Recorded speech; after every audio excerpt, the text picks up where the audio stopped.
7 tahun aku membangun perusahaan ini, namun suamiku menyerahkan posisiku pada selingkuhannya yang berusia 23 tahun. Ini bisnis, katanya. Baiklah. Besok pagi, aku akan menarik 58% dana perusahaan milik keluargaku. Saat dia mengemis nanti, aku sudah tidak peduli. Sebelum ceritanya dimulai, silakan tulis di kolom komentar dari daerah mana saja teman-teman yang menonton cerita ini. Jangan lupa like dan subscribe agar channel ini bisa semakin berkembang dan bisa mempersembahkan cerita yang lebih menarik lagi. Hujan deras mengguyur Jakarta siang itu. Dari balik dinding kaca lantai 40 gedung pencakar langit di kawasan SCBD, aku bisa melihat kota yang tampak labu, seolah langit pun turut merasakan kegelisahan yang mendera hatiku. Namun, di dalam ruang rapat direksi Prasetya Holdings, pendingin ruangan bekerja terlalu maksimal, membuat suasana terasa jauh lebih dingin daripada badai di luar sana. Atau mungkin, rasa dingin itu sebenarnya merambat dari tatapan suamiku, Damar, yang duduk di ujung meja dengan dagu terangkat tinggi. Aku duduk di sisi kanannya, posisi yang selama 7 tahun terakhir selalu menjadi milikku. Posisi sang pendamping, sang penasihat, dan, meski tak banyak yang tahu, sang penyokong dana utama. Hari ini adalah hari yang penting. Seharusnya, hari ini adalah pengumuman resmi pengangkatanku sebagai Direktur Strategi, sebuah jabatan yang memang sudah kami sepakati sejak tahun lalu untuk memformalkan peranku yang selama ini bekerja di balik layar. Aku sudah menyiapkan segalanya. Rencana ekspansi 5 tahun ke depan, pemetaan risiko, hingga strategi branding baru. Berkas-berkas itu tertumpuk rapi di hadapanku, siap untuk kupresentasikan. Namun, Damar bahkan tidak memberiku kesempatan untuk membuka map itu. Terima kasih atas kehadiran rekan-rekan direksi sekalian, suara bariton Damar memecah keheningan. Ia tersenyum, senyum lebar yang sering ia pamerkan di podcast-podcast bisnis ketika ia berbicara tentang kerja keras dan visi masa depan. Hari ini, saya ingin mengumumkan sebuah keputusan strategis untuk penyegaran perusahaan kita. Seperti yang kita tahu, Prasetya Holdings butuh darah muda. Kita butuh ide-ide segar yang relevan dengan pasar Gen Z dan milenial. Jantungku berdetak sedikit lebih cepat. Firasatku buruk. Damar tidak pernah menggunakan istilah darah muda jika ia berbicara tentang kompetensi. Ia menggunakan istilah itu jika ia ingin mencari jalan pintas. Damar menoleh ke arah pintu ruangan. Silakan masuk, Direktur Strategi kita yang baru. Pintu terbuka. Waktu seolah berhenti berputar bagiku. Bukan aku yang dipanggil, bukan namaku yang disebut. Yang melangkah masuk adalah seorang perempuan muda, mungkin baru berusia awal 20-an. Rambutnya ditata bergelombang ala salon mahal, mengenakan blazer merah menyala yang terlalu ketat untuk suasana korporat, dan tas bermerek yang dijinjing dengan gaya yang dibuat-buat. Itu Cynthia. Mantan pegawai magang di divisi pemasaran yang baru lulus 6 bulan lalu. Cynthia melangkah dengan percaya diri, atau lebih tepatnya, dengan kesombongan yang ditutupi topeng keramahan. Ia tersenyum pada semua orang di ruangan itu, lalu berdiri tepat di samping Damar. Damar menatapnya dengan binar mata yang menjijikan, binar mata yang dulu pernah ia berikan padaku 10 tahun lalu. Perkenalkan, ini Cynthia, ujar Damar lantang. Mulai hari ini, dia akan memegang kendali penuh atas arah strategi perusahaan. Visinya tentang pemasaran digital sangat brilian, dan saya yakin dia akan membawa kita ke level berikutnya. Ruangan hening. Beberapa direktur senior saling berpandangan dengan kening berkerut. Mereka tahu kapasitas Cynthia. Mereka tahu siapa yang sebenarnya bekerja keras menyusun strategi selama ini. Namun, mereka juga tahu watak Damar. Tidak ada yang berani membantah sang CEO yang sedang dimabuk kekuasaan itu. Aku merasakan darahku mendidih, naik hingga ke ubun-ubun. Tanganku yang berada di bawah meja mengepal begitu erat, hingga kuku-kukuku menancap sakit di telapak tangan. Aku ingin berteriak. Aku ingin melempar map berisi rencana strategis setebal 50 halaman ini ke wajah Damar. Aku ingin menelanjangi ketidakmampuan mereka berdua di depan semua orang. Tapi, aku tidak melakukannya. Aku adalah Larasati Adiningrat. Ayahku selalu mengajarkan satu hal, Adiningrat tidak pernah meledak di depan umum. Kita menghancurkan musuh dalam senyap, dengan senyum yang santun. Jadi, aku menarik napas panjang, menelan gumpalan emosi yang menyumbat tenggorokan, dan memaksakan seulas senyum tipis di bibirku. Senyum yang tenang, dingin, dan tak terbaca. Aku menutup map di hadapanku perlahan, tanpa suara. Rapat itu berlanjut seperti siksaan. Aku harus duduk di sana, mendengarkan Cynthia memaparkan ide-ide dangkal yang ia sebut strategi. Ia bicara tentang viral marketing, tentang menyewa influencer mahal, tanpa sedikit pun menyinggung fundamental bisnis atau efisiensi operasional. Itu bukan strategi, itu pemborosan. Dan Damar mengangguk-angguk setuju seolah setiap kata yang keluar dari mulut gincu merah itu adalah sabda Nabi. Ketika rapat akhirnya selesai, semua orang bergegas keluar, seolah enggan terjebak dalam ketegangan yang mengambang di udara. Aku merapikan barang-barangku dengan gerakan lambat yang sengaja kuatur. Cynthia sudah keluar lebih dulu sambil tertawa-tawa dengan ponsel di telinga, mungkin sedang mengabarkan berita kemenangannya pada teman-temannya. Damar menunggu sampai ruangan kosong, lalu berjalan menghampiriku di dekat pintu keluar. Ia menepuk bahuku pelan. Sentuhan yang dulu menenangkan, kini terasa seperti bara api yang membakar kulit. "Jangan baper ya, Ras," bisiknya pelan, nada suaranya terdengar meremehkan. "Cynthia punya koneksi ke anak-anak muda yang kita butuhkan. Kamu kan tahu sendiri, gayamu itu terlalu kaku, terlalu kuno. Ini murni bisnis. Tidak ada sangkut pautnya dengan hal lain." Aku menatap matanya. Di sana, aku tidak melihat rasa bersalah.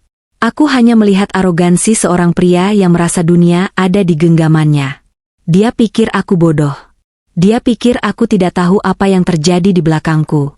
"Tentu, Mas," jawabku, suaraku terdengar datar dan tenang, kontras dengan badai di dadaku. "Selamat atas keputusanmu. Semoga membawa hasil yang sepadan." Damar menyeringai, merasa menang karena aku tidak melawan. "Nah, gitu dong. Istri yang baik itu harus suportif. Nanti malam aku pulang agak telat ya, ada celebration dinner sama tim baru." Tim baru. Artinya, makan malam berdua dengan Cynthia.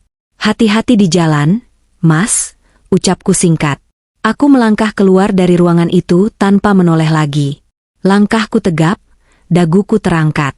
Aku berjalan melewati koridor kantor yang kubangun dengan keringat dan uang keluargaku, melewati karyawan-karyawan yang menunduk sungkan saat aku lewat. Mereka mungkin mengasihani aku. Mereka pikir aku istri yang kalah. Di lobi bawah, Pak Asep, sopir setiaku, sudah menunggu dengan payung terbuka. Hujan masih deras, seolah langit Jakarta sedang menangisi nasibku. "Langsung pulang ke Menteng, Bu?" tanya Pak Asep saat membukakan pintu mobil Alphard hitamku. "Ya, Pak," jawabku sambil menghempaskan tubuh ke jok kulit yang empuk. "Lewat jalan biasa saja, tidak usah buru-buru." Mobil melaju menembus kemacetan Jakarta yang semrawut. Aku menatap keluar jendela, melihat butiran air hujan yang berlomba turun di kaca. Di balik ketenanganku, otakku mulai berputar. Damar baru saja melakukan kesalahan terbesar dalam hidupnya. Dia pikir dia adalah raja di kerajaan bisnis ini. Dia lupa siapa yang membangun pondasinya. Dia lupa siapa yang meletakkan mahkota itu di kepalanya. Dia bilang ini murni bisnis? Baiklah, Mas. Jika kamu ingin bermain bisnis, aku akan tunjukkan bagaimana cara pebisnis sejati bermain.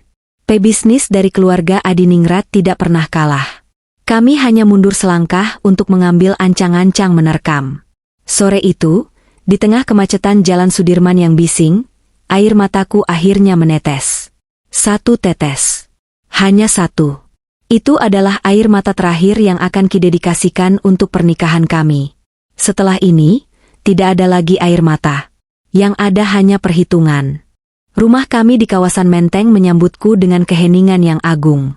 Rumah ini adalah warisan dari kakekku. Sebuah bangunan kolonial Belanda dengan langit-langit tinggi, jendela-jendela besar, dan halaman luas yang ditumbuhi pohon beringin tua. Damar selalu membanggakan rumah ini di depan teman-temannya, menyebutnya sebagai simbol kesuksesannya. Padahal, sertifikat rumah ini masih, dan akan selamanya, atas namaku. Suasana di dalam rumah terasa lengang. Lampu-lampu kristal gantung memancarkan cahaya hangat yang memantul di lantai marmer, namun kehangatan itu tidak menyentuh hatiku. Para asisten rumah tangga menyapaku dengan sopan, lalu kembali bekerja dalam diam. Mereka tahu kebiasaanku, aku butuh ketenangan setelah pulang kantor. Aku melangkah menuju kamar utama, berniat membersihkan diri dan meluruhkan sisa-sisa penghinaan di kantor tadi. Namun, mataku tertumbuk pada sebuah tas kerja kulit berwarna coklat yang tergeletak sembarangan di atas sofa ruang tengah. Itu tas kerja Damar. Rupanya, saking terburu-burunya dia berangkat pagi tadi untuk menyiapkan kejutan Cynthia, dia membawa tas yang salah dan meninggalkan tas kerjanya yang berisi dokumen pribadi di rumah. Awalnya, aku tidak berniat membukanya. Aku menghargai privasi, sebuah nilai yang selalu dijunjung tinggi dalam keluargaku. Tapi, kejadian di kantor tadi mengubah segalanya. Rasa penasaran, bercampur dengan intuisi istri yang terluka, mendorong tanganku untuk mendekat. Aku duduk di sofa, membuka kunci tas itu, kombinasi angka ulang tahun pernikahan kami, sungguh ironis, dan mulai memeriksa isinya. Ada beberapa berkas proyek yang tidak terlalu penting, sebuah tablet, dan sebuah amplop coklat tebal dari bank. Tanganku gemetar saat mengeluarkan isi amplop itu. Itu adalah laporan rekening koran pribadi Damar selama 3 bulan terakhir. Rekening yang seharusnya digunakan untuk tabungan masa depan dan investasi keluarga. Damar selalu bilang dia yang mengelola dana darurat kami agar aku tidak perlu pusing. Mataku menelusuri baris demi baris angka di kertas itu. Semakin ke bawah, semakin nafasku tercekat. Tanggal 15 bulan lalu, transfer payment, apartemen Senopati Suites, 450 juta rupiah, sewa 1 tahun. Tanggal 20 bulan lalu, debit pos, Plaza Indonesia, Hermes Boutique, 280 juta rupiah. Minggu lalu, transfer, DP Mercedes-Benz C-Class, 300 juta rupiah. Dadaku sesak. Bukan karena nominal uangnya. Bagi keluarga Adiningrat, uang segitu mungkin tidak akan membuat kami bangkrut. Tapi, ini adalah tentang kebohongan. Tentang pengkhianatan.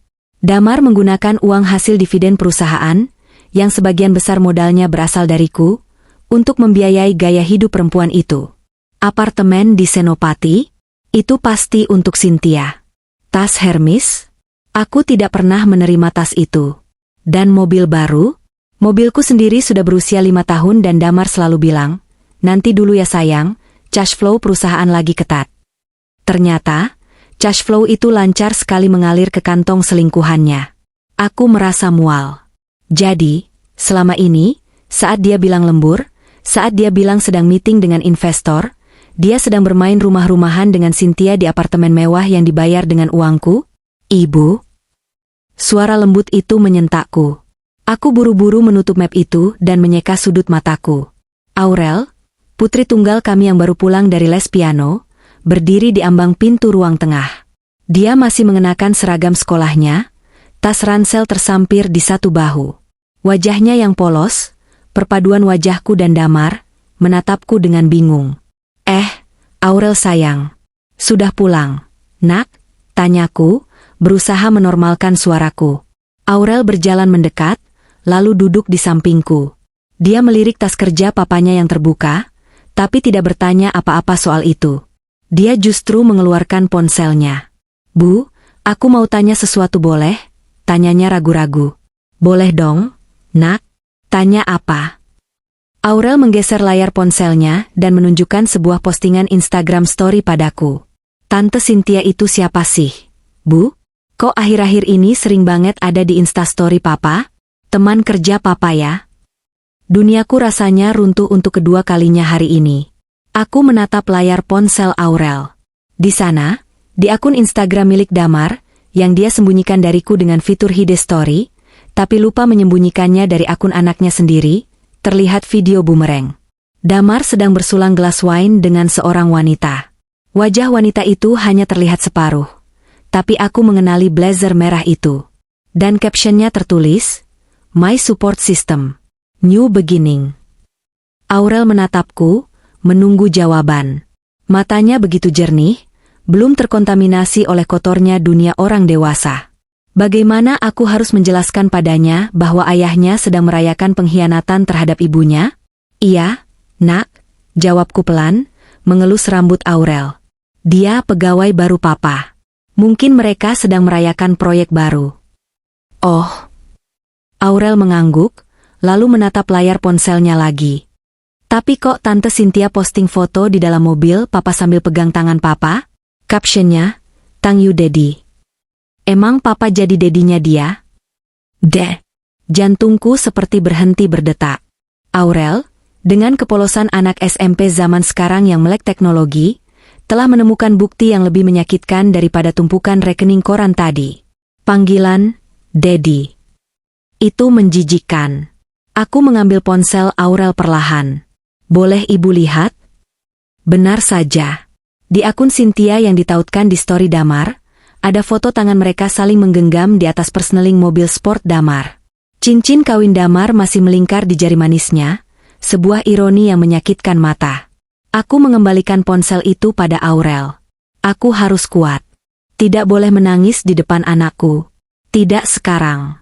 Mungkin itu cuma bercandaan orang kantor. Sayang, kamu tahu kan Papa orangnya suka bercanda. Bohongku, kebohongan yang terasa pahit di lidah. Sekarang kamu mandi dulu, ganti baju, terus makan ya. Ibu mau membereskan berkas Papa sebentar. Aurel menatapku lekat-lekat. Anak ini cerdas, dia mewarisi intuisiku. Dia tahu ada yang tidak beres, tapi dia memilih untuk tidak mendesak. Oke, Bu. Ibu jangan sedih ya, ucapnya pelan sebelum mencium pipiku dan berlari ke kamarnya di lantai atas. Sepeninggal Aurel, keheningan kembali menyelimuti ruangan. Namun kali ini, keheningan itu terasa berbeda. Bukan lagi keheningan yang menyedihkan, tapi keheningan sebelum badai. Aku kembali menatap tumpukan rekening koran itu. Rasa sakit hati yang tadi mendominasi kini perlahan berubah menjadi sesuatu yang lebih dingin, lebih tajam. Damar bukan hanya tidak menghargai pekerjaanku di kantor. Dia bukan hanya merendahkanku sebagai istri. Dia telah menghancurkan kepercayaan anak kami. Dia membawa pelacur itu masuk ke dalam lingkaran kehidupan kami, bahkan membiarkan jejak digitalnya dilihat oleh Aurel. Itu adalah kesalahan fatal. Aku mengambil ponselku, mendial sebuah nomor yang sudah lama tidak kuhubungi untuk urusan mendesak. Halo, Pak Suryo, sapaku saat sambungan terhubung. Pak Suryo adalah pengacara kepercayaan keluarga Adiningrat sejak zaman mendiang ayahku. Selamat sore, Non Laras. Tumben menelepon sore-sore. Ada yang bisa saya bantu? Suara tua di seberang sana terdengar waspada. Pak, tolong siapkan audit forensik untuk semua aset pribadi saya yang tercampur dengan Damar. Dan satu lagi, tolong cek status legalitas semua suntikan modal dari Yayasan Adiningrat ke Prasetya Holdings. Kataku tegas. Baik, Non. Apakah ada masalah serius? Sangat serius, Pak. Suami saya sepertinya lupa siapa yang memberinya makan selama ini. Saya ingin memastikan dia sadar bahwa dia baru saja menggigit tangan yang memberinya makan. Aku menutup telepon. Mataku menatap keluar jendela, ke arah hujan yang mulai reda. Damar Prasetya, kamu pikir kamu bisa mempermainkan Larasati Adiningrat? Kamu pikir kamu bisa memakai uangku untuk memanjakan selingkuhanmu dan mempermalukan aku di depan anakku? Tunggu saja. Permainan baru saja dimulai. Dan kali ini, aku yang memegang kendali dadu. Aku memasuki ruang kerjaku, sebuah ruangan yang terletak di bagian belakang rumah utama, tersembunyi dari hiruk-pikuk aktivitas rumah tangga lainnya. Begitu pintu kayu jati tua yang tebal itu tertutup di belakangku, aroma khas yang selalu menenangkan langsung menyapa indera penciumanku. Aroma kayu tua yang terpelihara, berpadu dengan wangi melati segar yang selalu diganti setiap pagi di vas bunga porselen Cina sudut ruangan. Ini adalah aroma warisan. Aroma kekuasaan yang senyap. Di ruangan inilah kakekku dulu mengendalikan imperium bisnis rempah-rempah yang menjadi cikal bakal kekayaan keluarga Adiningrat. Dan malam ini, di ruangan yang sama, aku akan menentukan nasib perusahaan suamiku.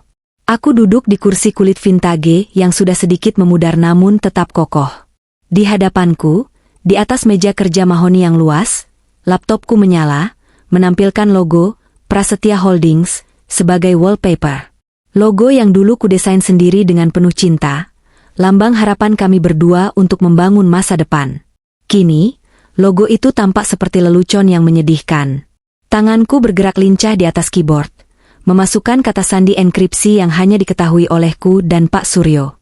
Layar berubah, Menampilkan bagan struktur kepemilikan saham yang rumit, sebuah peta kekuasaan yang selama ini tidak pernah dipahami, atau bahkan dipedulikan, oleh Damar. Damar selalu membanggakan dirinya sebagai CEO visioner. Di setiap podcast, di setiap seminar, dia selalu bercerita bagaimana dia membangun Prasetya Holdings dari nol. Kerja keras, darah, dan keringat, begitu katanya selalu. Dia lupa satu komponen penting, modal. Damar adalah pengusaha tipe frontman. Dia jago bicara, jago branding, jago memikat orang. Tapi dia benci detail. Dia benci laporan keuangan yang rumit. Dia benci legalitas. Itu urusan orang belakang meja. Ras. Aku ini orang lapangan, ujarnya seringkali saat aku mencoba mengajaknya berdiskusi soal struktur modal. Karena itulah, dia menyerahkan urusan belakang meja itu padaku. Sepenuhnya. Dan itu adalah kesalahan fatalnya. Aku membuka folder bertuliskan, investor utama. Di layar, tertera 3 nama entitas besar yang menopang 58% saham Prasetya Holdings. Pertama, Straits Horizon Venture Ltd, berbasis di Singapura. Investor asing ini menyuntikkan dana terbesar saat Prasetya Holdings hampir kolaps di tahun kedua, karena salah urus manajemen Damar. Damar bangga sekali bisa gaet investor Singapura. Dia pikir itu karena presentasinya yang memukau di Marina Bay Sands. Padahal, Straits Horizon adalah perusahaan cangkang, shell company, yang didirikan oleh mendiang ayahku untuk mengelola aset luar negeri keluarga Adiningrat. Kedua, Yayasan Dana Abadi Nusantara. Yayasan ini memegang 20% saham sebagai bentuk investasi sosial. Damar sering memamerkan ini sebagai bukti bahwa perusahaannya peduli pada dampak sosial. Yang dia tidak tahu, ketua Dewan Pembina yayasan ini adalah ibuku sendiri. Ketiga, Adiningrat Capital. Ini adalah perusahaan modal Ventura yang kucatat atas nama sepupu jauhku yang tinggal di Eropa sebagai nomine, agar Damar tidak merasa egonya terancam karena dibantu istri. Total kepemilikan efektif keluarga Adiningrat di perusahaan Damar mencapai 58%. Mayoritas mutlak. Sisanya, 42%, dibagi antara Damar, hanya 15%, beberapa investor retail, dan teman-teman bisnisnya yang ikut-ikutan menanam modal karena terbuai omong kosongnya. Aku menatap angka-angka itu dengan senyum miris. Selama ini aku membiarkan Damar merasa dia adalah raja. Aku membiarkan dia duduk di singgasana, memegang stempel, dan berteriak-teriak memberi perintah. Aku meredam egoku, bersembunyi di balik sebutan, istri yang suportif, demi menjaga harga diri suamiku. Aku pikir, itulah cinta. Cinta adalah tentang memberi panggung pada orang yang kita kasihi. Tapi cinta tidak seharusnya buta, laras. Dan cinta tidak seharusnya membiarkanmu diinjak-injak. Damar tidak pernah sekalipun mengecek siapa beneficial owner, BO, dari perusahaan-perusahaan yang menyuntikkan dana padanya. Dia terlalu sibuk memilih warna mobil dinas, terlalu sibuk meeting di restoran mewah, dan belakangan, terlalu sibuk bermain api dengan Cynthia. Dia pikir uang itu turun dari langit karena karismanya. Dia tidak tahu bahwa uang itu mengalir karena tanda tanganku. Ponselku bergetar. Pesan masuk dari Pak Suryo. Berkas sudah siap, Non. Tinggal instruksi eksekusi. Konsekuensi legal sudah kami mitigasi. Klausul 14A di perjanjian investasi memungkinkan penarikan dana sepihak jika terjadi pelanggaran etika berat oleh manajemen, termasuk penyalahgunaan aset perusahaan untuk kepentingan pribadi. Aku membaca pesan itu berulang kali. Klausul 14A. Itu adalah jaring pengaman yang dipaksakan ayah dulu sebelum menyetujui pencairan dana pertama. Laki-laki bisa berubah saat pegang uang banyak. Enduk, kata ayah waktu itu. Jaga-jaga saja. Ternyata, firasat orang tua tidak pernah salah. Bukti transfer Damar ke apartemen Cynthia dan pembelian barang mewah menggunakan rekening perusahaan adalah pelanggaran etika berat. Itu bukan hanya perselingkuhan, itu penggelapan. Secara hukum, posisi Damar lemah. Sangat lemah. Aku mengangkat telepon, menghubungi Pak Suryo kembali. Pak, suaraku bergema pelan di ruang kerja yang sunyi. Ya, Non Laras. Bagaimana keputusan Non? Siapkan surat pencabutan mandat investasi. Kita tarik semua. Straits Horizon, yayasan, dan capital. Semuanya. Hening sejenak di ujung telepon, sebelum Pak Suryo menjawab dengan nada hormat yang kental. Baik, Non. Ini akan memicu default pada pinjaman Bank Prasetya Holdings. Cash flow mereka akan negatif dalam waktu kurang dari 24 jam. Apakah Non yakin? Aku memejamkan mata, membayangkan wajah Aurel yang bingung melihat kelakuan ayahnya di media sosial. Membayangkan senyum kemenangan Cynthia di ruang rapat tadi. Membayangkan 7 tahun pengabdianku yang dibalas dengan penghinaan. Saya yakin, Pak, Damar butuh pelajaran tentang dari mana asalnya uang. Lakukan besok pagi, tepat saat pasar saham dibuka. Saya ingin dia merasakan kepanikan itu saat dia sedang merasa paling tinggi. Siap, Non. Dokumen likuidasi akan saya kirim via email untuk tanda tangan digital malam ini. Terima kasih, Pak Suryo. Oh ya, satu lagi. Pastikan tidak ada jejak yang mengarah langsung ke saya sampai semuanya terlambat bagi dia. Tenang saja, Non. Bagi dunia luar, ini hanya terlihat seperti investor asing yang kehilangan kepercayaan pada manajemen. Adiningrat akan tetap bersih. Aku menutup telepon. Di luar jendela, kilat menyambar, menerangi taman belakang yang gelap gulita sesaat. Hujan mulai turun lagi, lebih deras dari siang tadi. Aku kembali menatap layar laptop. Di sana, angka-angka itu berbaris rapi. Miliaran rupiah yang selama ini menopang gaya hidup mewah Damar, mobil-mobil sportnya, jam tangan mahalnya, dan kini, selingkuhannya. Besok, semua itu akan hilang.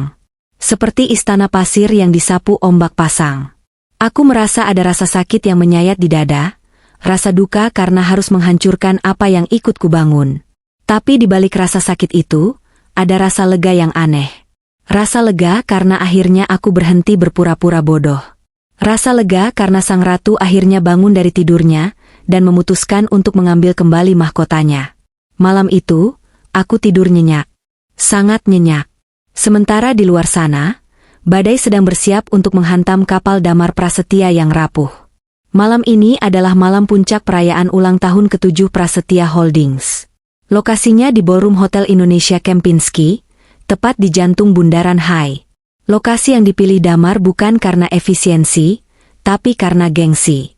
Dia ingin menunjukkan pada dunia, dan terutama pada teman-teman lamanya yang dulu meremehkannya, bahwa dia sudah jadi orang. Aku berdiri di depan cermin besar di kamar ganti. Gaun malam berbahan sutra hitam membalut tubuhku dengan pas. Potongannya sederhana, tanpa payet berlebihan, tapi siapapun yang paham mode tahu bahwa gaun rancangan desainer Paris ini harganya bisa untuk membeli mobil kecil. Aku mengenakan set perhiasan berlian warisan nenek, anting dan kalung soliter yang berkilau anggun, tidak mencolok mata tapi memancarkan aura kelas yang tidak bisa dibeli dengan uang baru. Riasan wajahku tipis namun tegas. Red lipstick matte menjadi satu-satunya warna yang menyala di wajahku yang pucat. Aku menatap pantulan diriku. Larasati yang ada di cermin itu bukanlah istri yang tersakiti. Dia adalah wanita yang tahu nilainya. Bu Laras, mobil sudah siap. Suara asisten rumah tangga terdengar dari intercom. Ya, saya turun. Aku berangkat sendiri. Damar sudah pergi sejak sore. Katanya harus briefing panitia dan memastikan sound system sempurna. Alasan klasik. Aku tahu dia sedang menjemput Cynthia. Begitu Alphardku berhenti di lobi hotel, kilatan lampu blitz kamera langsung menyambut. Damar memang mengundang banyak media. Dia banci tampil. Aku melangkah keluar dengan senyum sopan yang sudah kulatih bertahun-tahun sebagai putri diplomat dan pengusaha. Bu Laras. Bu Laras. Bagaimana perasaan ibu di ulang tahun perusahaan Bapak Damar yang ke-7? Tanya seorang wartawan infotainment. Bangga, jawabku singkat, maknanya ganda. Bangga karena perusahaan ini bertahan berkat uangku, atau bangga karena sandiwara ini akan segera berakhir. Aku memasuki ballroom yang sudah disulap menjadi lautan emas dan hitam. Dekorasi bunga segar di mana-mana, lampu kristal raksasa, dan orkestra yang memainkan musik klasik mengalun lembut. Para tamu undangan, campuran antara pengusaha beneran, pejabat, hingga selebgram dan sosialita ibu kota, sudah memenuhi ruangan. Gelas-gelas champagne berdenting. Tawa-tawa palsu terdengar di sana-sini. Aku melihatnya. Di tengah ruangan, di bawah lampu sorot utama. Dama. Dia mengenakan setelan jas tuxedo hitam yang dipesan khusus dari Italia, rambutnya klimis, wajahnya berseri-seri. Dan di sebelahnya, menempel seperti parasit yang berkilauan, adalah Cynthia. Cynthia mengenakan gaun merah menyala dengan belahan dada rendah dan belahan kaki tinggi yang memamerkan paha. Terlalu berlebihan untuk acara korporat, lebih cocok untuk pesta selebriti. Tapi dia tampak tidak peduli. Dia menggandeng lengan Damar dengan posesif, tertawa keras-keras setiap kali Damar membisikkan sesuatu. Mereka tampak seperti pasangan raja dan ratu prom night SMA yang sedang dimabuk asmara. Norak.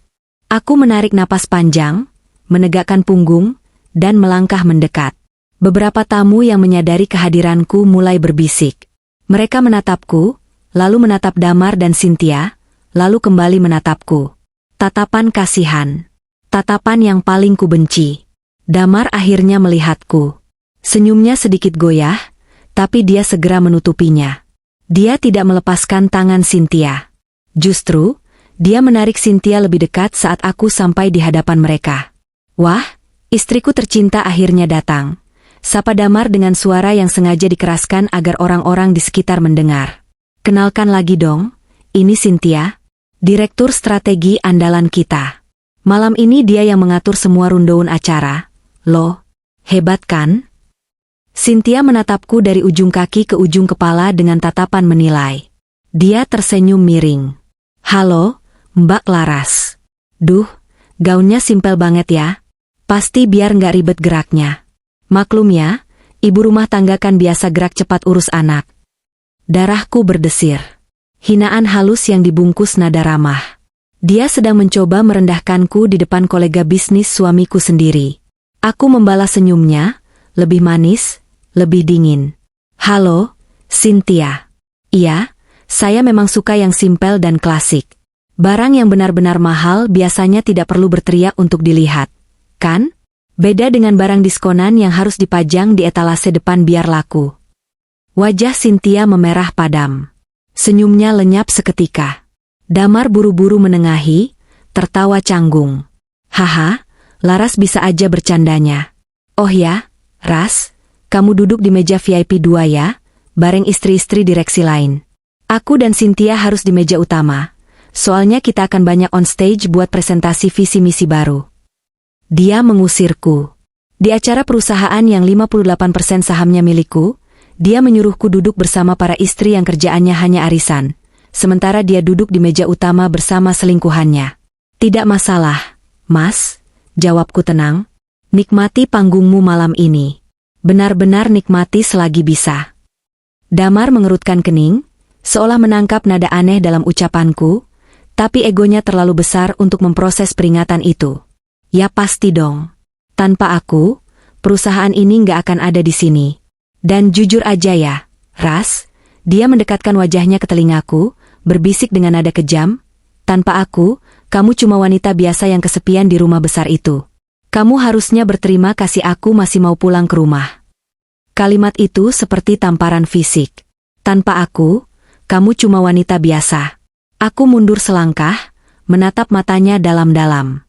Tidak ada cinta di sana, hanya ada narsisme yang membusuk. Aku membatin dalam hati, menjawab bisikannya dengan suara hatiku yang paling keras.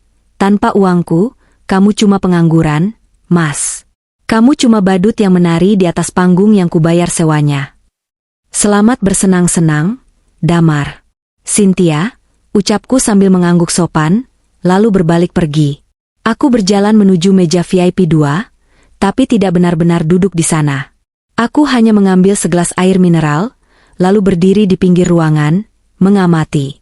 Acara dimulai. Damar naik ke panggung diiringi tepuk tangan meriah. Dia mulai berpidato.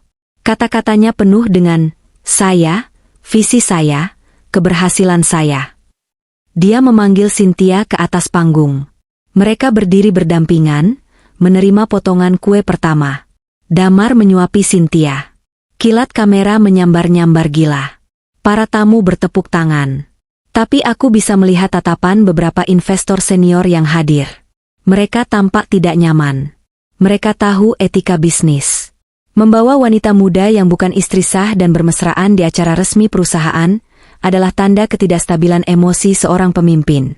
Damar sedang menggali kuburannya sendiri, dan dia bahkan memberikan skopnya pada orang lain untuk menonton. Aku melirik jam tangan Rolex emas putih di pergelangan tanganku. Pukul 21 waktu Indonesia Barat. Di Singapura, sistem perbankan Straits Horizon sudah menjadwalkan instruksi transfer untuk besok pagi. Di kantor Pak Suryo, dokumen legal sudah siap dikirim. Malam ini, biarlah Damar merasa dia adalah raja dunia. Biarlah dia meminum anggur kemenangannya sampai mabuk. Karena besok pagi, saat matahari terbit dan bursa saham dibuka, dia akan bangun dengan hangover terburuk dalam hidupnya. Bukan sakit kepala karena alkohol, tapi sakit kepala karena kehilangan segalanya. Aku menyesap air mineralku, merasakan dinginnya air membasuh tenggorokanku yang kering. Di tengah gemerlap pesta yang bising itu, aku merasa sangat sunyi, namun sangat kuat. Seperti mata badai yang tenang sebelum menghancurkan segala yang dilewatinya. Besok, Mas. Besok aku akan menunjukkan padamu siapa sebenarnya, wanita biasa, yang kamu remehkan ini.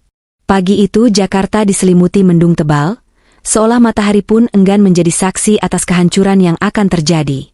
Jam dinding antik di ruang tengah berdetak pelan, menunjukkan pukul 6 pagi. Suasana di rumah Menteng terasa hening dan dingin, kontras dengan kegaduhan yang sedang terjadi di laman media sosial suamiku. Aku duduk di meja makan, menyesap teh melati hangat sambil memegang ponsel. Di layar, muncul notifikasi pembaruan status Damar.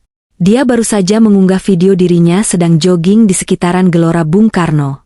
Wajahnya berkeringat, napasnya terengah-engah, namun senyumnya lebar penuh percaya diri.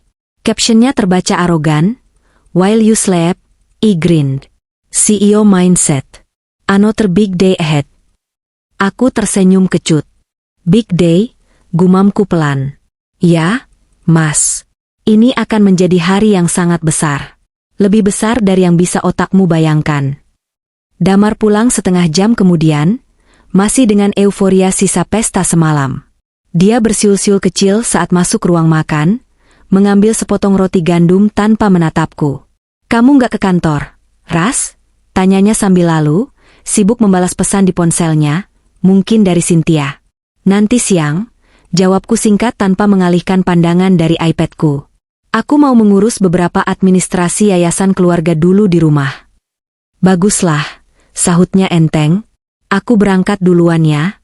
Hari ini bursa saham buka, aku mau pantau pergerakan harga saham kita." Prediksiku setelah pengumuman strategi baru semalam, saham Prasetya Holdings bakal to the moon. Dia mengecup puncak kepalaku sekilas, sebuah gestur otomatis tanpa rasa, lalu bergegas keluar. Aku mendengar deru mesin mobil sport barunya menjauh, membelah jalanan basah Menteng. Sepeninggal Damar, aku tidak beranjak. Aku justru berjalan tenang menuju ruang kerjaku. Sudah pukul 8.45 waktu Indonesia Barat. 15 menit lagi bursa saham dibuka. 15 menit lagi perbankan memulai clearing transaksi besar. Aku duduk di depan laptopku yang sudah menyala sejak subuh. Layar menampilkan dashboard perbankan korporat dari 3 entitas. Straits Horizon Venture, Yayasan Dana Abadi Nusantara, dan Adiningrat Capital. Ketiganya memiliki akses login administrator yang hanya dipegang olehku dan tim legal Pak Suryo. Damar hanya memiliki akses view only untuk laporan bulanan, itu pun jarang dia buka. Jantungku berdetak stabil. Tidak ada rasa gugup, yang ada hanya fokus yang tajam. Di sebelah laptop, aku meletakkan ponselku yang terhubung langsung dengan Pak Suryo.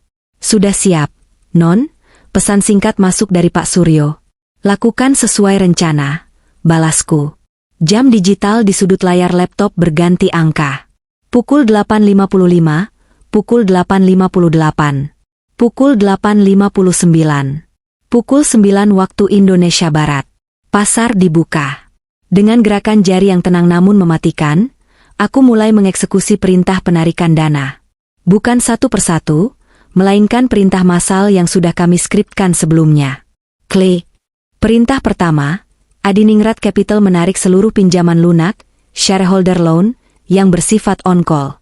Dana sebesar 250 miliar rupiah ditarik dari rekening operasional Prasetya Holdings kembali ke rekening induk keluarga kami. Status, processing. Sukses. Klik. Perintah kedua, Straits Horizon Venture mencairkan depositonya yang menjadi jaminan kredit modal kerja, KMK, Prasetya Holdings di Bank Sindikasi. Tanpa jaminan tunai ini, fasilitas kredit revolving Damar akan otomatis membeku. Status, processing. Sukses. Klik. Perintah ketiga, yayasan menarik hibah operasional yang belum terpakai. Status, sukses.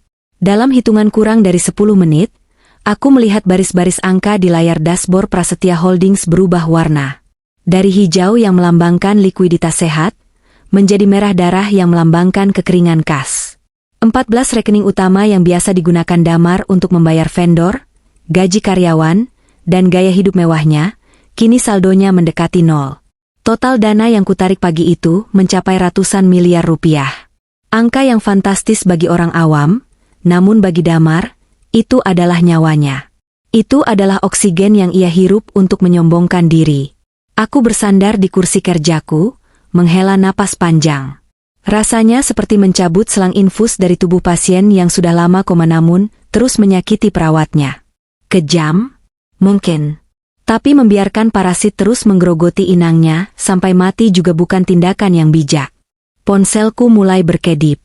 Notifikasi dari sistem perbankan masuk bertubi-tubi, mengonfirmasi perpindahan dana. Tak lama kemudian, notifikasi lain muncul. Email otomatis dari sistem internal Prasetya Holdings yang memberikan peringatan, alert, critical cash balance. Insufficient funds for scheduled payments. Sistem penggajian otomatis yang dijadwalkan hari ini gagal berjalan. Cek-cek yang diberikan Damar pada vendor kemarin malam akan terpental, bonceng, saat dicairkan siang nanti. Aku menutup laptop perlahan. Di luar, hujan mulai turun rintik-rintik, menambah suasana kelabu. Tapi di dalam hatiku, matahari seolah baru saja terbit. Aku bangkit berdiri, berjalan menuju dapur untuk meminta asisten rumah tangga membuatkan teh hangat yang baru. Perang baru saja dimulai, dan tembakan pertama sudah dilepaskan tepat ke jantung pertahanan musuh. Sekarang, aku hanya perlu duduk manis dan menunggu telepon berdering. Menunggu kepanikan itu datang menghampiri. Setengah jam berlalu sejak eksekusi itu. Aku sedang duduk santai di teras belakang, menikmati suara gemericik air hujan yang jatuh di kolam ikan koi, ketika ponselku berdering. Nama, suamiku, terpampang di layar. Aku membiarkannya berdering sampai mati. Sekali. Dia menelepon lagi. 2 kali.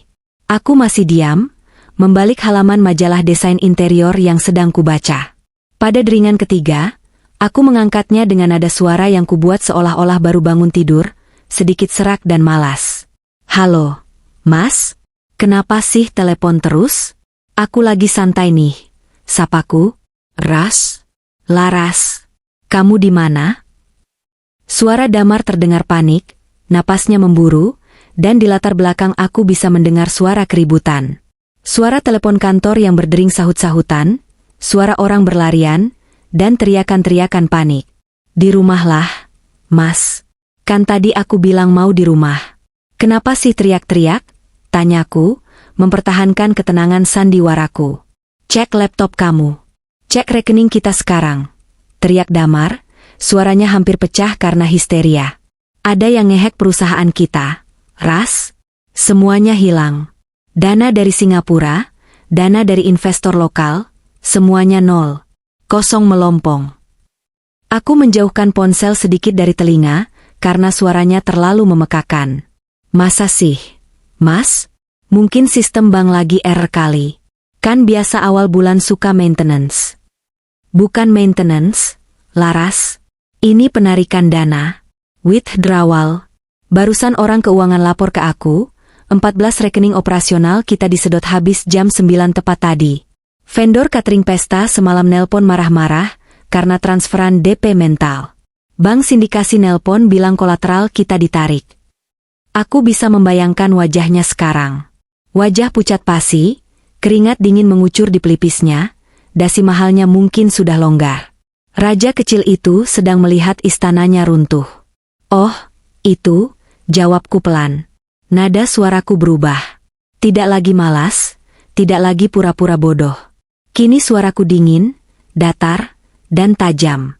Itu bukan hacker, Mas. Dan itu bukan error. Hening sejenak di ujung telepon. Keributan di latar belakang seolah meredup, tergantikan oleh napas berat Damar yang tertahan. Maksud kamu apa, Ras? Kamu tahu sesuatu? Tanyanya, suaranya bergetar antara bingung dan takut. Itu uang Adiningrat, Mas, kataku, menekankan setiap suku kata. Dana dari Straits Horizon Venture itu dana warisan ayahku di Singapura. Adiningrat Capital itu punya sepupuku atas namaku. Yayasan Dana Abadi itu diketuai ibuku. Kamu pikir siapa yang selama ini menopang gaya hidupmu? Malaikat? Apa? Damar gagap. Tapi kenapa ditarik? Kita kan lagi butuh cash flow buat ekspansi strategi baru Cynthia. Kamu nggak bisa main tarik seenaknya dong, Ras? Ini perusahaan profesional. Aku tertawa kecil. Tawa yang kering dan tanpa humor. Profesional? Kamu bicara soal profesionalisme setelah memberikan jabatan direktur strategis ke selingkuhanmu yang baru lulus kuliah? Kamu bicara profesional setelah memakai uang perusahaan untuk sewa apartemen di Senopati dan beli tas Hermes. Ras, kakakmu tahu? Tentu saja aku tahu. Aku tahu semuanya. Aku tahu soal apartemen, soal mobil, soal Daddy, dan soal rencana kalian mendepak aku pelan-pelan. Aku berdiri dari kursi teras, berjalan mendekati pagar pembatas kolam. Dengar baik-baik, Damar. Di dalam kontrak investasi antara Adiningrat Group dan Prasetya Holdings, ada klausul tentang pelanggaran etika berat. Perselingkuhanmu, penyalahgunaan aset, dan nepotisme yang kamu lakukan itu melanggar kontrak. Jadi, secara hukum, aku berhak menarik seluruh danaku detik ini juga. Laras, tunggu. Kita bisa bicarakan ini. Damar mulai memohon, egonya runtuh seketika digantikan oleh insting bertahan hidup. Jangan begini, Ras. Kalau dana itu ditarik, perusahaan kolaps hari ini juga. Bank bakal sita aset kantor. Karyawan gak gajian, reputasiku hancur. Ras? Reputasimu? Selaku cepat. Reputasimu sudah hancur saat kamu memutuskan untuk mengkhianati istri yang memodahimu. Urus saja perusahaanmu dengan koneksi milenial dan strategi brilian pacar barumu itu. Suruh Cynthia yang bayar utang ke bank. Dia kan pintar. Laras, tolong, demi Aurel. Mendengar nama anakku disebut dari mulut laki-laki yang baru saja merusak kebahagiaan anaknya sendiri, membuat darahku mendidih. Jangan sebut nama Aurel, desisku tajam. Kamu tidak ingat Aurel saat kamu bermesraan dengan wanita itu di mobil. Sekarang, nikmati kehancuranmu, Mas. Selamat berjuang menjadi orang miskin. Aku memutus sambungan telepon. Tanganku sedikit gemetar setelah menutup telepon, bukan karena takut, tapi karena lonjakan adrenalin. Aku mematikan ponselku sepenuhnya. Aku tidak mau diganggu oleh rengekan-rengekan berikutnya. Di kantor Prasetya Holdings, aku bisa membayangkan kekacauan yang terjadi. Berita tentang gagal bayar pasti sudah menyebar di kalangan pelaku pasar. Harga saham perusahaan Damar pasti sedang terjun bebas sekarang. Panic selling. Investor retail akan membuang saham mereka. Mitra bisnis akan membatalkan kontrak. Cynthia, yang baru sehari menjabat, pasti sedang kebingungan di tengah badai yang tidak ia mengerti. Dia mungkin berpikir menjadi direktur itu hanya soal duduk manis dan tanda tangan. Tapi sekarang dia harus menghadapi telepon dari debt collector bank. Menara kartu yang dibangun Damar dengan kesombongan, kini runtuhannya dengan satu tiupan kecil dariku. Siang itu, aku menghabiskan waktu dengan merapikan barang-barang pribadi Damar di rumah.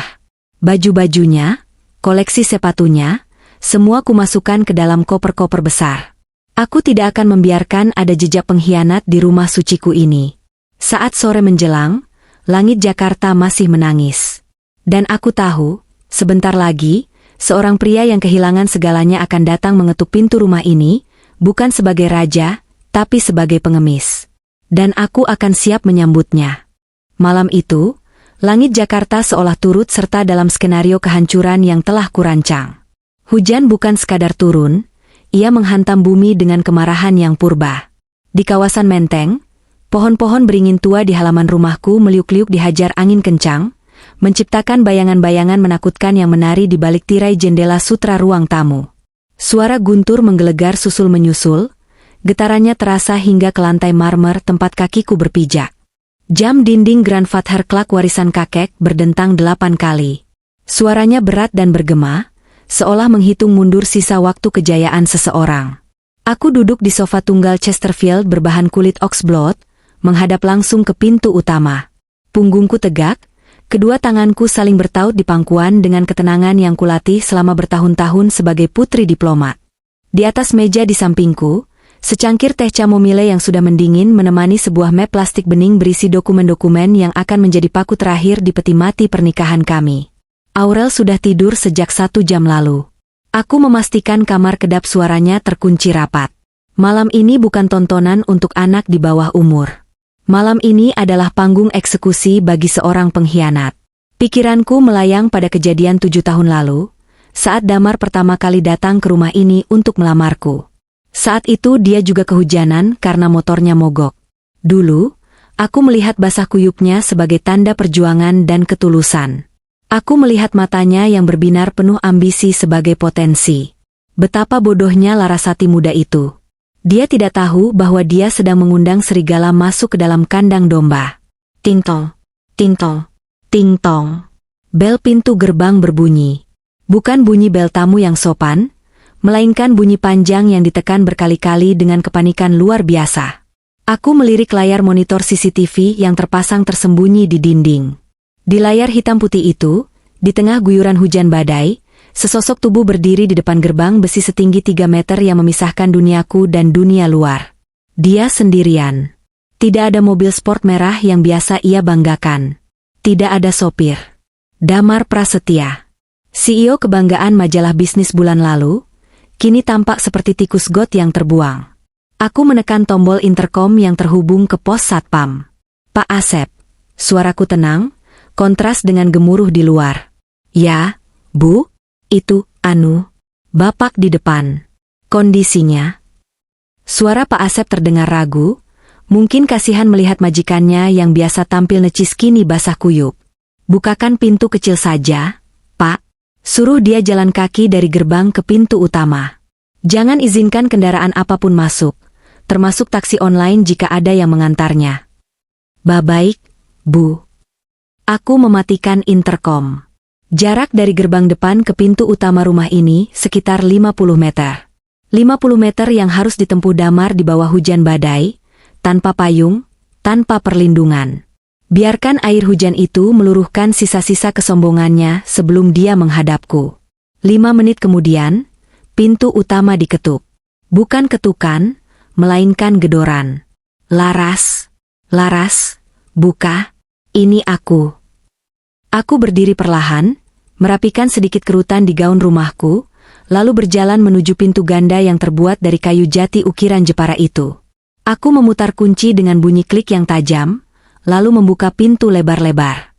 Angin dingin langsung menampar wajahku, membawa serta butiran air hujan. Dan di sana dia berdiri. Pemandangan di hadapanku sungguh menyedihkan sekaligus memuaskan. Damar, laki-laki yang tadi pagi masih berjoging dengan setelan training seharga jutaan rupiah, kini tampak hancur lebur.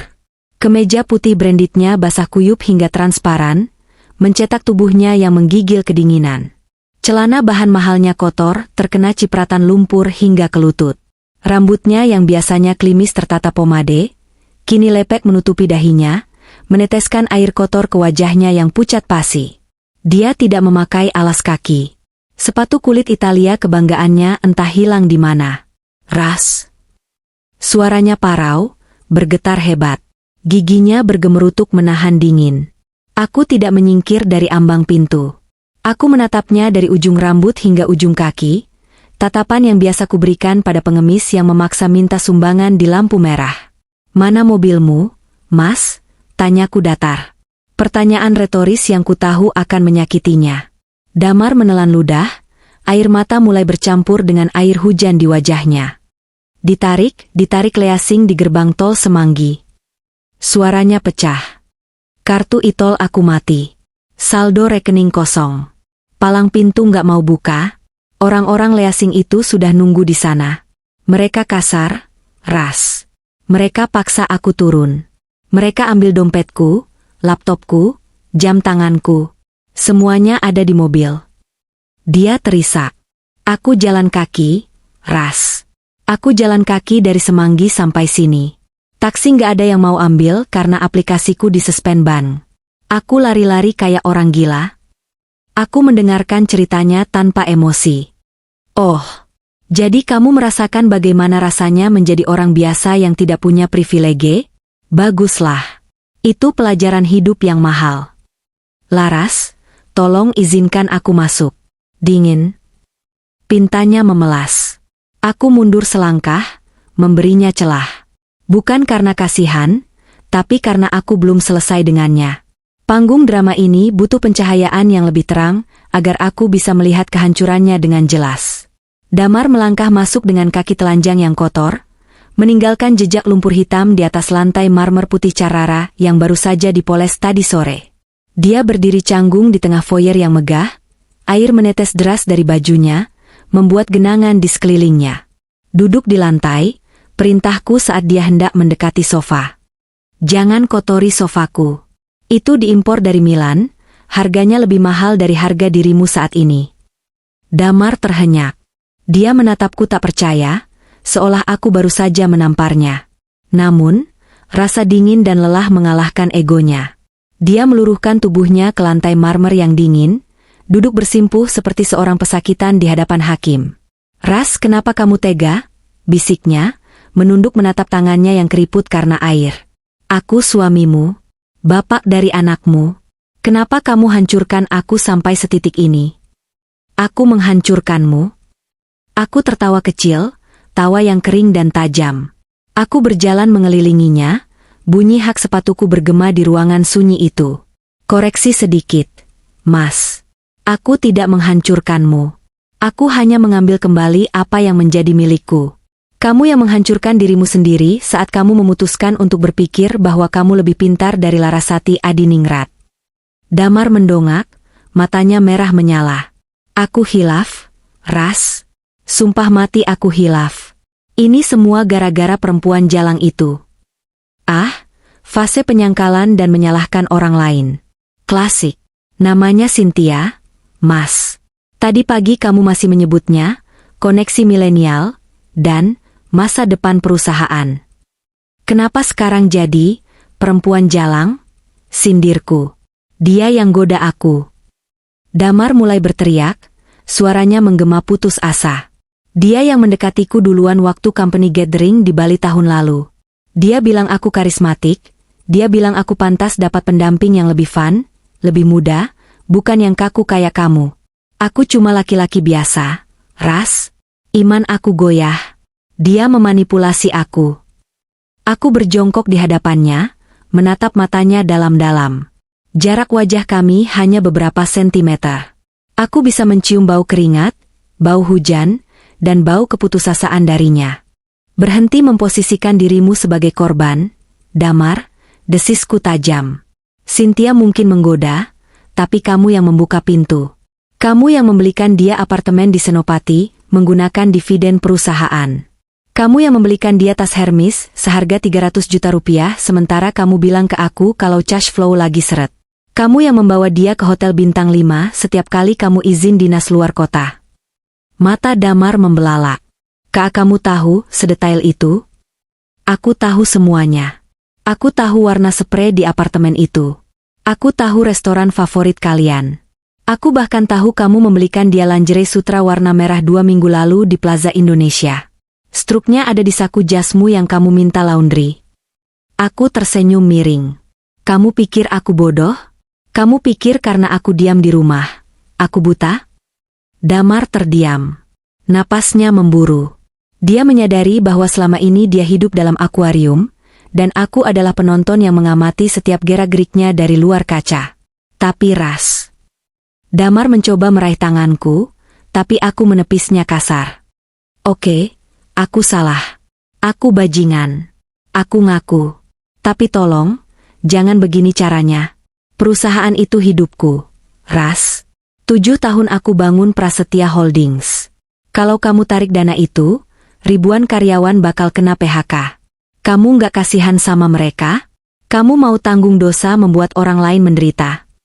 Jangan bawa-bawa karyawan untuk menutupi ketidakbecusanmu, potongku. Karyawanmu akan baik-baik saja karena aku akan mengambil alih manajemen. Yang tidak akan baik-baik saja adalah kamu.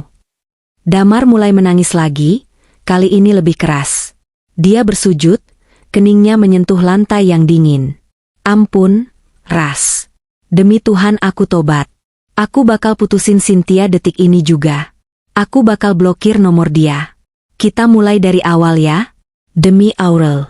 Kasihan Aurel kalau kita cerai. Kamu mau Aurel dibully teman-temannya karena bapaknya bangkrut dan masuk penjara? Aurel butuh sosok ayah. Ras. Nama Aurel. Lagi-lagi dia menggunakan nama suci anakku sebagai tameng untuk melindungi egonya yang busuk. Kemarahanku yang sedari tadi kutahan dengan dingin, kini mulai mendidih. Aku berdiri, berjalan menuju meja tempat map plastik itu berada. Aku mengambilnya, lalu melemparkannya tepat ke punggung Damar yang sedang bersujud. Plak!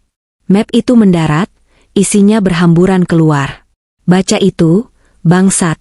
Teriakku. Topeng ketenanganku retak. Baca kertas yang paling atas. Damar tersentak kaget. Dengan tangan gemetar, dia memungut kertas yang tergeletak di genangan air. Dia menyipitkan mata, membaca tulisan di sana. Seketika itu juga, wajahnya yang pucat berubah menjadi abu-abu. Bibirnya bergetar hebat. Itu adalah cetakan email yang dia kirimkan kepada pengacaranya 3 hari yang lalu. Babaca yang keras, perintahku. Damar diam, mulutnya terkunci. Baca, bentakku, suaranya menggelegar melebihi guntur di luar. Dengan suara berbisik, Damar mulai membaca, terbata-bata. Subjek, rencana gugatan dan aset. Isi, Pak Hartono, tolong siapkan draft gugatan cerai untuk istri saya, Larasati. Pastikan poin harta Gonogini kita kunci. Rumah Menteng harus masuk daftar aset bersama, karena sudah direnovasi pakai uang saya. Saya mau hak asuh anak jatuh ke saya supaya saya bisa kontrol dana pendidikan dari kakeknya. Damar berhenti. Dia tidak sanggup melanjutkannya. Teruskan, desakku dingin. Bagian tentang Cynthia. Baca. Damar menggeleng. Jangan, Ras. Baca atau aku panggil polisi atas tuduhan penggelapan dana. Damar terisak, lalu melanjutkan membaca kalimat terakhir di email itu. Cynthia sudah tidak sabar untuk menempati rumah utama. Kita harus singkirkan Laras secepatnya sebelum dia curiga. Dia terlalu kuno, tidak cocok dengan image baru saya. Ini murni bisnis. Hening. Hanya suara hujan yang mengisi kekosongan di antara kami. Damar menjatuhkan kertas itu, lemas. Dia tahu, tidak ada lagi kata maaf yang bisa menyelamatkannya. Bukti itu terlalu telak. Itu bukan sekadar perselingkuhan. Itu adalah rencana pembunuhan karakter dan perampokan terencana terhadap istri dan anaknya sendiri. Kamu mau menyingkirkan aku? Tanyaku pelan, suaraku bergetar menahan amarah dan sakit hati yang luar biasa. Kamu mau mengambil rumah warisan kakekku untuk tempat tinggal pelacurmu? Dan yang paling menjijikkan, kamu mau menjadikan Aurel sandera supaya kamu tetap bisa menikmati uang keluargaku. Aku melangkah mendekatinya, menatapnya dengan rasa jijik yang murni. Kamu bukan manusia, Damar. Kamu parasit. Dan malam ini, inangmu sudah sadar. Ras, itu cuma emosi sesaat. Damar mencoba membela diri, tapi suaranya tak lagi bertenaga. Simpan omong kosongmu. Aku menunjuk ke arah pintu yang masih terbuka lebar. Keluar. Ras, di luar badai. Aku tidak peduli kalau di luar ada tsunami sekalipun. Keluar dari rumahku. 2 orang satpam yang sudah siaga di teras, Pak Asep dan Pak Ujang, segera masuk begitu mendengar teriakanku. Wajah mereka keras, menahan amarah. Mereka sudah tahu apa yang dilakukan majikan laki-lakinya ini. Mereka lebih setia padaku, pada keluarga Adiningrat yang sudah mempekerjakan mereka puluhan tahun, daripada pada orang kaya baru yang sombong ini. Maaf, Pak Damar, ucap Pak Asep tegas, lalu mencengkeram lengan kiri Damar. Pak Ujang mencengkeram lengan kanannya. Lepasin. Aku yang punya rumah ini. Lepasin. Damar meronta, berteriak-teriak seperti orang gila. Tapi tenaganya yang sudah terkuras habis tidak sebanding dengan dua satpam bertubuh kekar itu. Mereka menyeret Damar keluar dari foyer, melewati teras, menembus hujan deras. Damar terus berteriak memanggil namaku. Laras, jangan lakukan ini. Aku suamimu. Laras. Aku mengikuti mereka sampai ke ambang pintu. Aku melihat tubuh Damar diseret melintasi halaman luas itu, kakinya terseret di atas paving block, merusak rumput Jepang yang terawat. Sesampainya di gerbang depan, Pak Asep membuka pintu kecil, lalu mendorong tubuh Damar keluar dengan keras.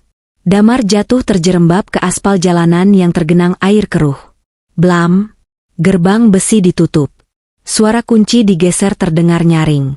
Aku masih berdiri di teras, terlindung dari hujan, menatap ke arah gerbang. Samar-samar, di sela suara guntur, aku mendengar Damar menggedor-gedor pagar besi itu. Dia meraung, menangis, memohon. Laras, buka. Aku mau pulang. Aku nggak punya siapa-siapa. Aku menatap kegelapan itu dengan wajah datar. Air mataku akhirnya menetes, mengalir hangat di pipi yang dingin. Tapi ini bukan air mata kesedihan karena kehilangan suami. Ini adalah air mata duka untuk Larasati yang lama. Larasati yang naif, yang percaya bahwa cinta bisa mengubah segalanya, telah mati malam ini. Dan dari kematian itu, lahirlah Larasati yang baru. Aku berbalik, masuk ke dalam rumah. Pak Asep, panggilku lewat handi talkie yang dipegang Pak Ujang. Siap, Bu.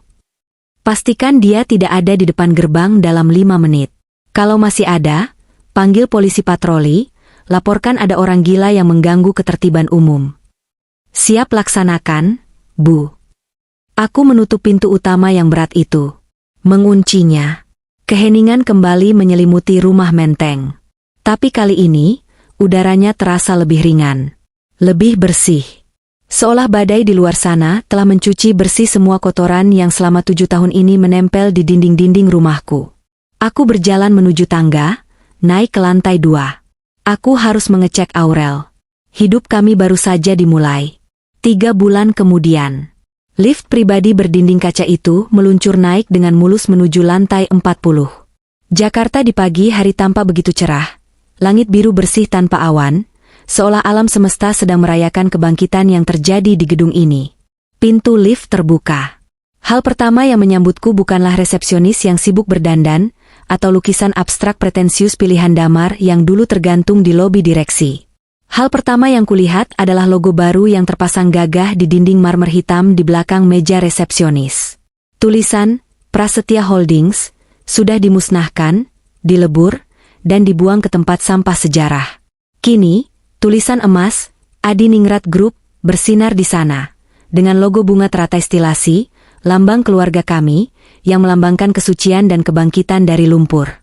Para karyawan yang berpapasan denganku berhenti sejenak, mengangguk hormat, dan menyapa, "Selamat pagi, Bu Laras." Tidak ada lagi tatapan kasihan. Tidak ada lagi bisik-bisik di belakang punggung tentang istri bos yang tidak tahu apa-apa. Tatapan mereka kini penuh hormat, bahkan sedikit segan. Mereka tahu siapa yang menyelamatkan periuk nasi mereka saat badai keuangan menghantam 3 bulan lalu. Aku mengenakan setelan blazer putih tulang dengan potongan tegas, dipadukan dengan celana kulot sutra berwarna senada. Rambutku yang dulu sering diikat asal-asalan, kini dipotong bob pendek yang chic, membingkai wajahku yang terlihat lebih segar dan berwibawa. Aku melangkah masuk ke ruang rapat utama. Ruangan yang sama tempat Damar mempermalukanku 3 bulan lalu. Ruangan tempat dia memperkenalkan Cynthia sebagai masa depan perusahaan. Hari ini, ruangan itu penuh. Para direktur, komisaris, dan pemegang saham minoritas sudah duduk rapi. Saat aku masuk, mereka serentak berdiri. Sebuah gestur penghormatan yang tidak pernah mereka berikan setulus ini kepada Damar. Aku berjalan menuju ujung meja, tempat kursi CEO berada. Kursi kulit hitam yang tinggi itu tampak kosong. Aku tidak langsung duduk. Aku berdiri di belakangnya, meletakkan kedua tanganku di sandaran kursi, lalu menatap satu persatu wajah di ruangan itu. "Silakan duduk," ujarku tenang namun otoritatif. Mereka duduk kembali, suasana hening mencekam.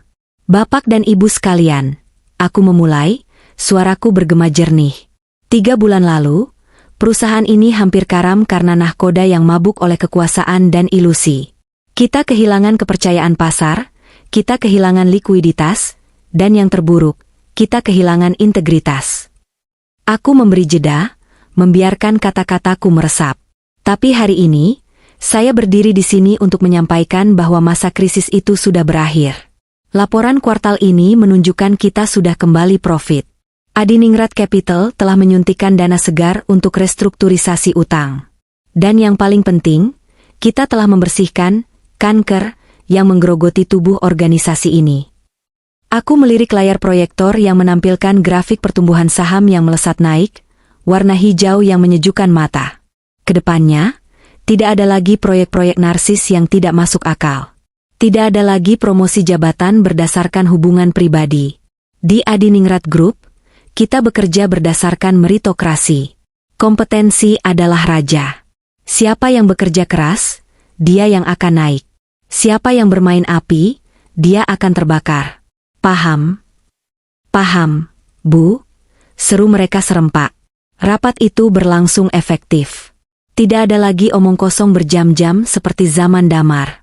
Aku mengambil keputusan dengan cepat, berdasarkan data, bukan perasaan.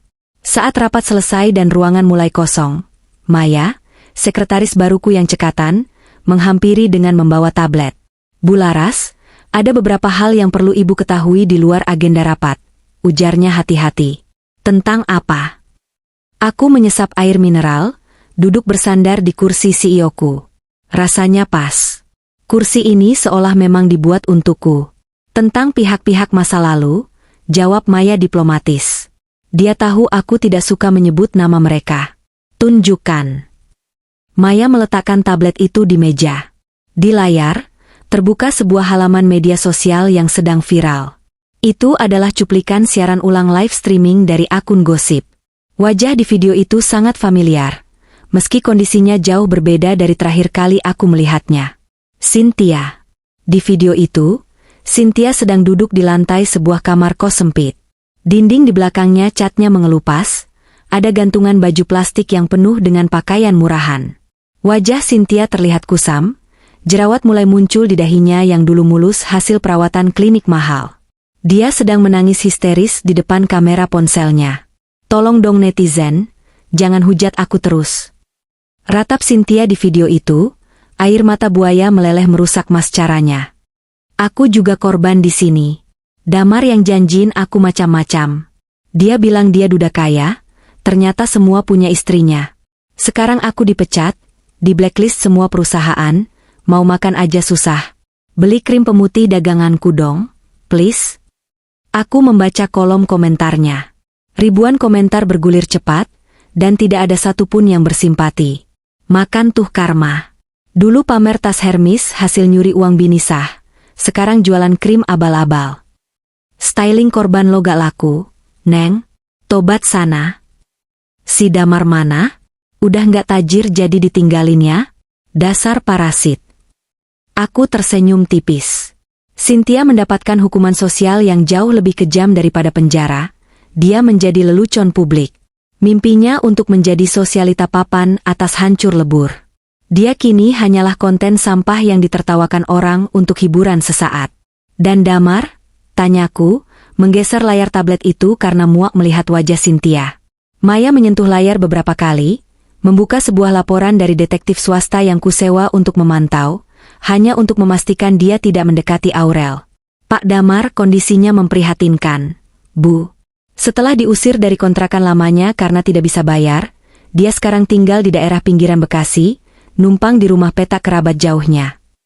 Maya memperbesar sebuah foto yang diambil diam-diam, candid. Foto itu memperlihatkan seorang pria kurus dengan kaos oblong lusuh sedang duduk merokok di sebuah warung kopi pinggir jalan, menatap kosong ke arah jalanan. Wajahnya tirus, matanya cekung, dan rambutnya yang dulu selalu rapi kini gondrong tak terurus. Di depannya ada gelas kopi hitam murahan. Dia bekerja serabutan, Bu. Terakhir terdeteksi jadi perantara jual beli motor bekas, tapi sepi pembeli. Teman-teman sosialitanya dulu semua memblokir nomornya. Pak Budi, teman lamanya, sempat memberinya pekerjaan di gudang, tapi Damar dipecat seminggu kemudian karena ketahuan mencuri stok barang untuk dijual lagi. Mencuri. Seorang mantan CEO yang dulu tanda tangan kontrak miliaran, kini mencuri barang gudang demi bertahan hidup. Kejatuhan yang sempurna. Apa dia pernah mencoba menghubungi Aurel? Tanyaku tajam. Ini bagian terpenting. Pernah sekali, Bu. Dia mencoba datang ke sekolah non Aurel minggu lalu. Jantungku berdegup kencang. Lalu, tim keamanan sekolah dan bodyguard yang ibu sewa langsung mencegatnya sebelum dia sempat mendekati gerbang. Dia diusir dan diancam akan dilaporkan ke polisi atas pelanggaran restraining order, perintah penahanan. Sejak itu dia tidak berani muncul lagi. Aku menghela napas lega. Perlindunganku terhadap Aurel berhasil. Damar kini hanyalah hantu masa lalu yang tidak bisa lagi menyentuh kami. Terima kasih, Maya. Arsipkan laporan ini. Saya tidak perlu update lagi kecuali dia mati atau mencoba mendekati anak saya lagi. Baik, Bu. Maya keluar ruangan, meninggalkanku sendirian. Aku berdiri, berjalan menuju dinding kaca yang menghadap panorama Jakarta. Matahari semakin tinggi, menyinari hutan beton ini dengan cahaya emas. Tiba-tiba, pintu ruanganku terbuka lagi. Kali ini Pak Suryo yang masuk. Langkahnya mantap. Wajah tuanya dihiasi senyum lebar. Di tangannya, dia membawa sebuah map berwarna merah marun dengan pita emas. Selamat siang, Bu Laras. Maaf mengganggu waktunya. Pak Suryo, sapaku ramah. Ada kabar baik.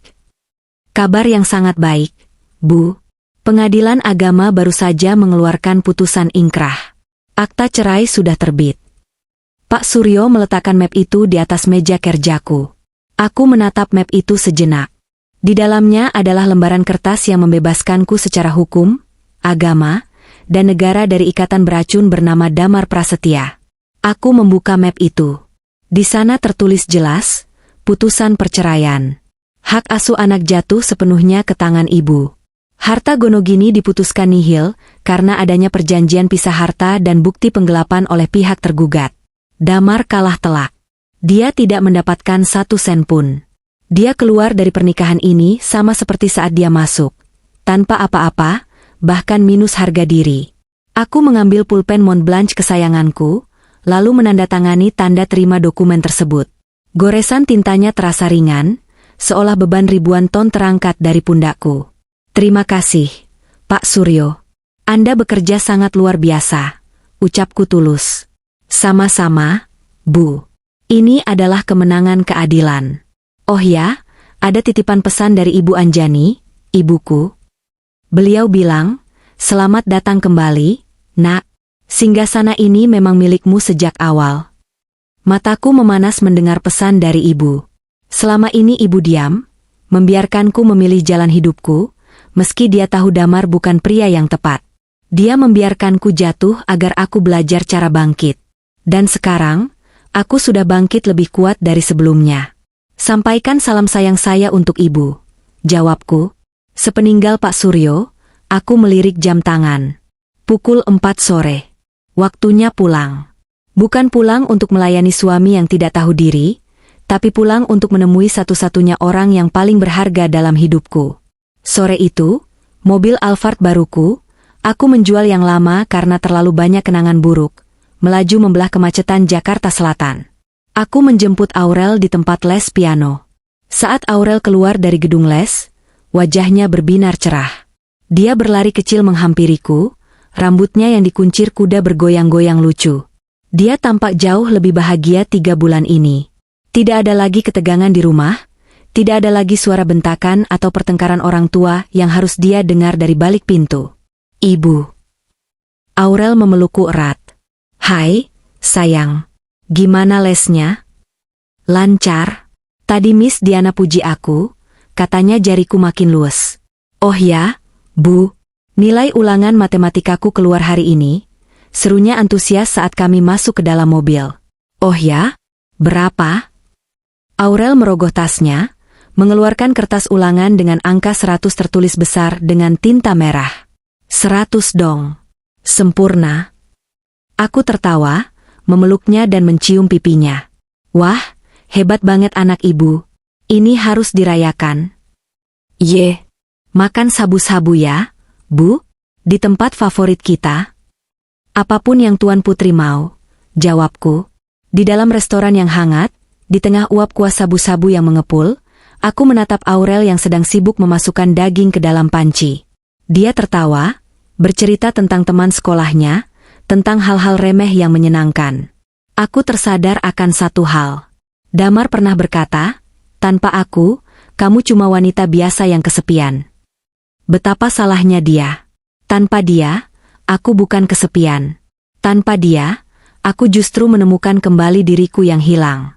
Aku menemukan kembali tawaku, kekuatanku, dan kedamaianku.